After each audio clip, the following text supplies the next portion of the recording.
Ako sa Enson TV, isa akong house husband at ito ang kwento ko sa araw na ito. Share ko lang sa inyo mga bro, no nakaraan nga nagbalik bayan na rin dalawang utol. Halos taon-taon naman talagang umuwi sila kaya naglalaan kami ng isang araw para magbanding. Noong nakaraan taon nga kasama nila ang kanilang mga Junakis pero ako'y walang kasama kasi hindi naman sumama si ate. Shoutout na lang kay ate Kia. Naranasan ko rin kasi nung OFW ko talaga naman napaka-limited lang ng oras at panahon mo. Kaya kung maaari ay sulitin ito lalong-lalo na sa pamilya. Kahit papaano ay luminis naman ng bahagi ang puntod ng aming ama. Dahil medyo nagutom na nga kami, dumiretso kami dito sa food hall ng Dolores, Quezon. Dito lang yan sa tapat na simbahan. Tapos kung gusto mo naman ng mga turo-turo lang o mga tusok-tusok, meron din kaya sigurado hindi ka magugutom.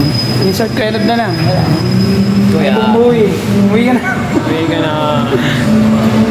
Gusto ni Kuya mga ganito pagkain. 60 daw. Dalawang ulam na tayo? Anong gusto nyo? Dito kami kumain kay bibilin lutong ulam at iba pa. Siyempre hindi nawawala ang sabaw pagkaganito. Alam na pag galing Middle East, sabi sa oink oink. Ala kasi nito dun eh. Kain tayo, first bite. Siyempre pagkatapos magtanghalian, kailangan may panghimagas. Kaya dito naman kami sa tusok-tusok. Sabik na daw sila sa tusok. Ikaw ba naman maglagay ng isang taon doon? Welcome to Pinagdanglayan. Yeah! Sulitin ng gala kahit mainit na.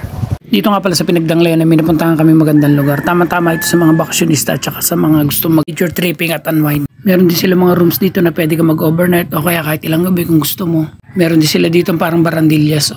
Siyempre hindi mawawala dito yung parang balkonahe na pwede kang magkape-kape habang nagre-relax. Nagmumuni-muni o kaya gusto mo lang mapag-isa, pwede ka dito. Meron din silang isang lugar na pwede kang mag-sound trip habang nagkakape at saka tumatagay.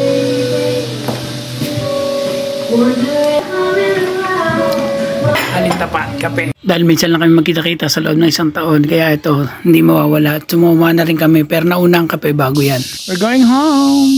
Yung? Kuya, uwi ka na. Para makapaggala tayo.